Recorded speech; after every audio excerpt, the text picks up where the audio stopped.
Sometimes they kick back like a mule.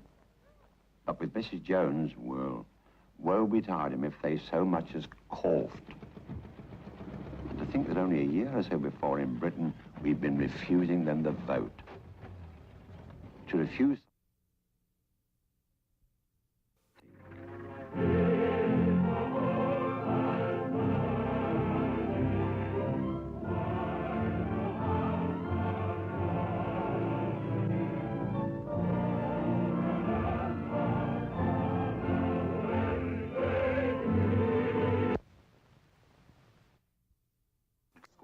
Drawing rooms, halls, schools, and chapels at street corners and on village greens. These were missionary meetings, and they brought in thousands of new converts.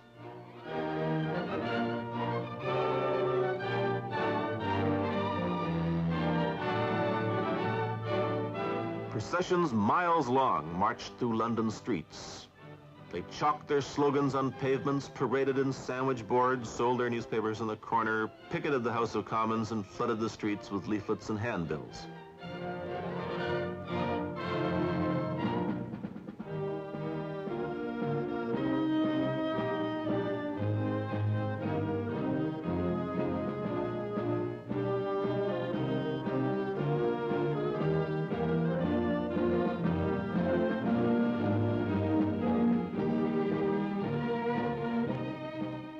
Having advocated militancy, they could not hold back, but few people realized at the time to what lengths the suffragettes would go.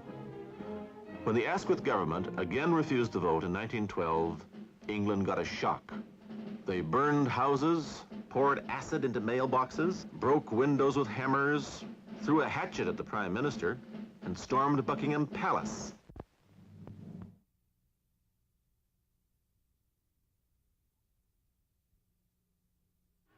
Yet it served only to excite public attention. The ladies courted arrest and were obligingly carried off to jail. In one period of 5 days, 124 were arrested. The Pankhursts went to prison many times. In court, they refused to pay fines, preferring jail terms. "I want to be tried for sedition," Mrs. Pankhurst cried. And these trips to police court and prison dominated her life. "We were no longer a family," her daughter Sylvia wrote. "The movement was overshadowing all personal affections."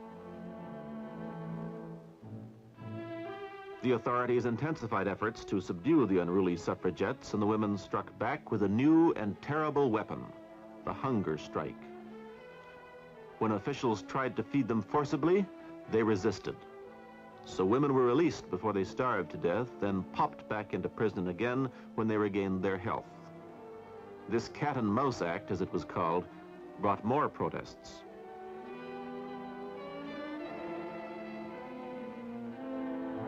Outside prisons like Holloway, well-bred young ladies now marched proudly bearing the symbols of their jail terms. In 6 years, Mrs. Pankhurst and her followers succeeded in bringing the cause of British suffragettes to the attention of the world.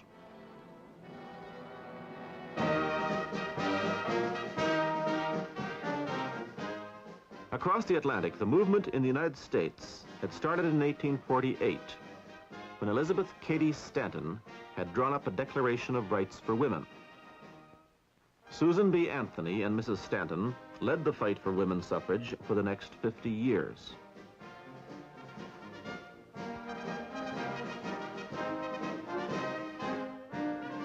By 1905, Mrs. Carrie Chapman Catt and Dr. Anna Howard Shaw had taken up the national struggle.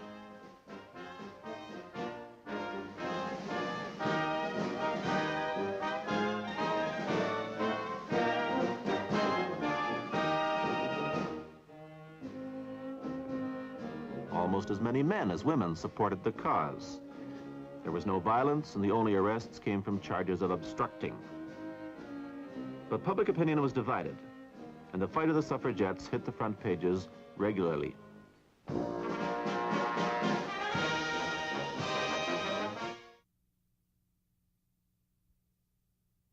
the first time in history such an inscription appeared on a woman's grave.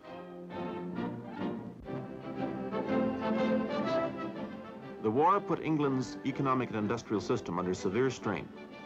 While production of food and material had to be increased and increased quickly, Germany's submarine fleets had choked off many lines of supply. Men were needed in growing numbers for armed service. By 1918, more than 4 million men were under arms. This wholesale withdrawal of men could have crippled the country, but it didn't, because women stepped into the jobs they left.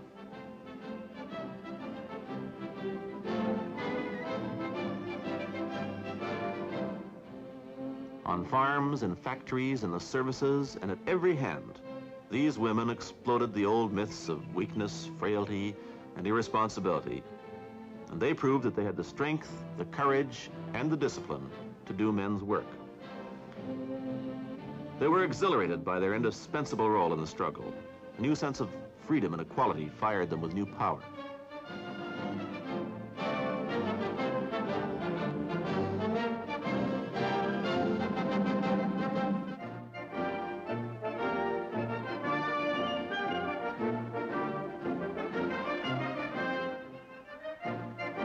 Men and politicians were astonished and impressed by all this.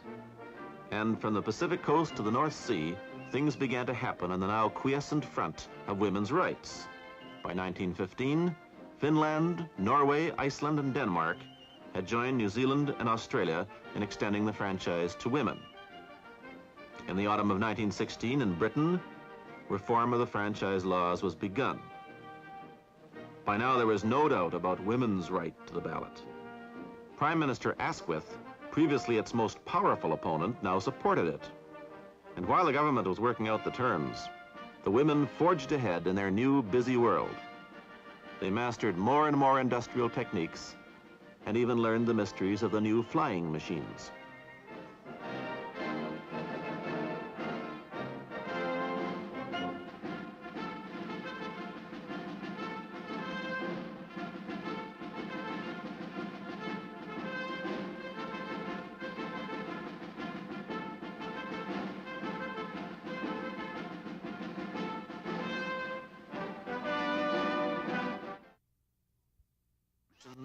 A few arrests, but the politicians were climbing on the suffrage bandwagon.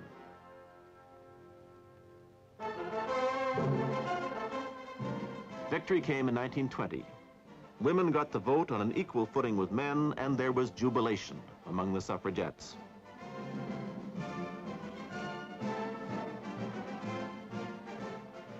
With the vote in hand, women plunged into the upcoming political campaigns. In the She had said, women must try to do things as men have tried. By now, the finishing schools no longer satisfied the demands of the young women, and in the 20s, they flocked to women's colleges and to universities.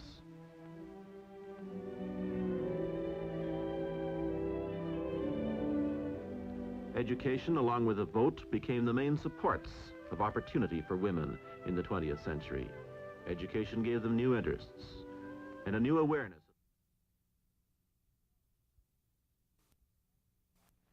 The girls, and the men too, got a kick out of the fashion parades.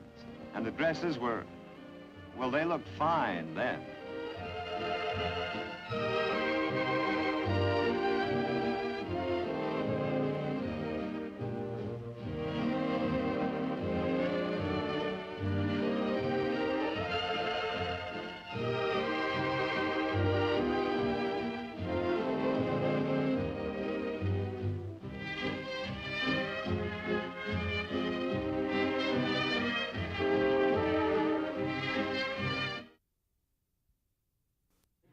Plotting the darndest revolution in history. She's probably never heard of Lenin, but she knows her Freud. Her unsuspecting countrymen have given her the vote, and what she votes for is a new set of manners and morals. Yes, sir, that's my baby now.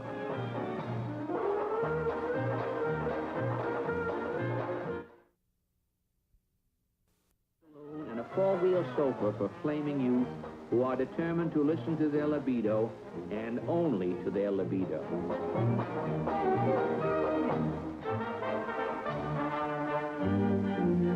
Mother mother might have been a Gibson girl, but her collegiate daughter is. Looking for loveliest legs.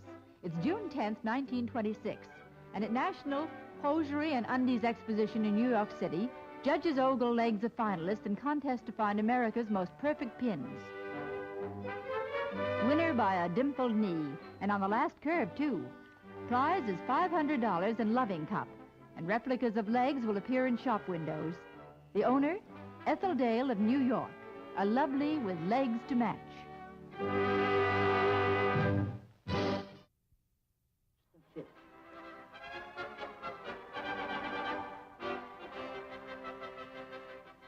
But for the spectacular, you didn't have to travel as far as India.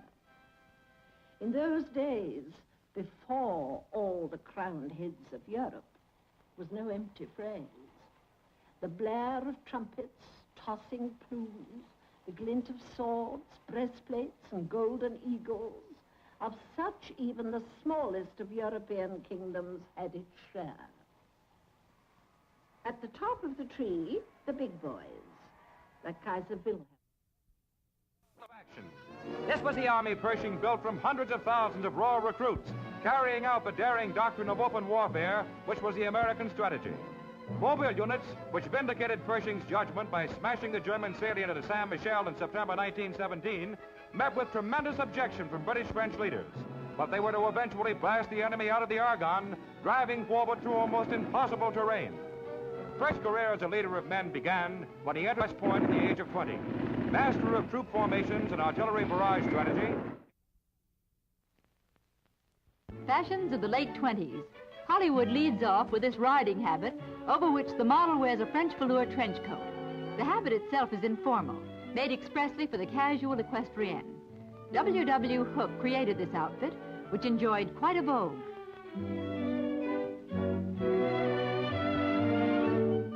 For the feminine tennis enthusiast, Hollywood's Dot Grayson designed this striped silk kerchief frock with hat to match.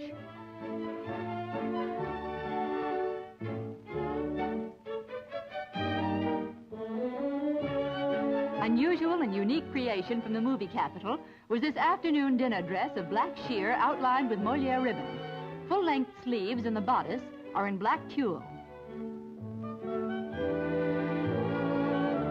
Formal evening gown introducing a new style element featuring shorter bodice and uneven hemline. The gown is of gold brocade with bands and lining of gold metal cloth.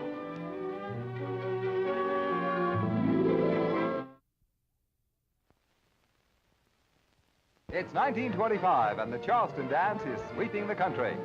At New York City's Roseland Ballroom, there's a Charleston marathon going on, and the rhythm of the city takes on a brand new tempo. John Joria, who broke the record of 17 hours, 56 minutes. In Chicago, the Windy City rocks to the 1-2, 1-2 offbeat. They said the dance was dying, but it isn't the Charleston that's on its last legs, it's these dancers.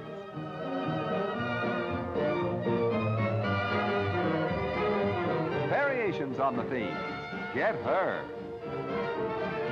Mayor Stoney of Charleston, South Carolina. Equal opportunity and equal justice. They are convinced that giving the Negro the right to as good a job and as good a living as he is capable of earning will ease social and economic tensions, which have long been a handicap to those of both races.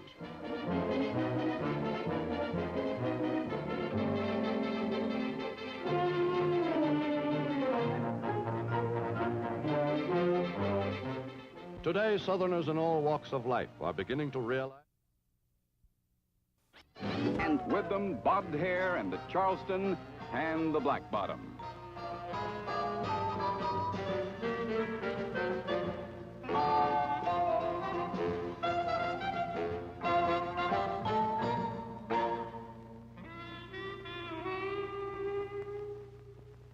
Again, the music jazz.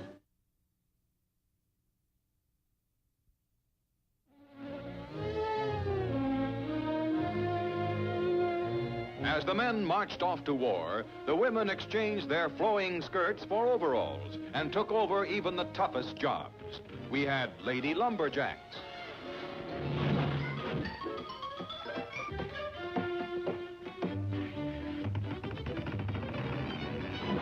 and lady steeplejacks. And lady sign painters. The nation would never be the same again, and neither would its women. Donning uniforms, they pitched directly into the fight for democracy. New York cheered its head off when Red Cross and Army nurses, 25,000 strong, paraded down Fifth Avenue. General Pershing himself presented the Distinguished Service Medal to these nurses for heroism on the field of battle, and even took their picture. Women's fashions reflected her new independence. Bare-armed, bare-kneed bathing suits appeared on the beaches, well, most beaches. The glamour girl of the 1910s captured male hearts with dazzling creations, such as this. Furs were really furs. The little wraparound number is of ermine with trimmings of mole. Here's a cape and muff of Russian sable. This Tending Tonight model is of chinchilla. It cost $6,500 and was cheap at the price. The battle of the suffragettes raged on 2 continents. In London, bobbies carted the fabulous Mrs. Pankhurst off to jail, but she kept on demonstrating for women's right to vote. In America, the suffragettes carrying parasols marched on the U.S. Do better. The dauntless little lady is Mabel Cody. Gladys Ingle used shackled ankles and a hook for her hair-raising transfers from plane to plane. Most amazing of all was 10-year-old Mildred Unger, who got right into the... to worry about.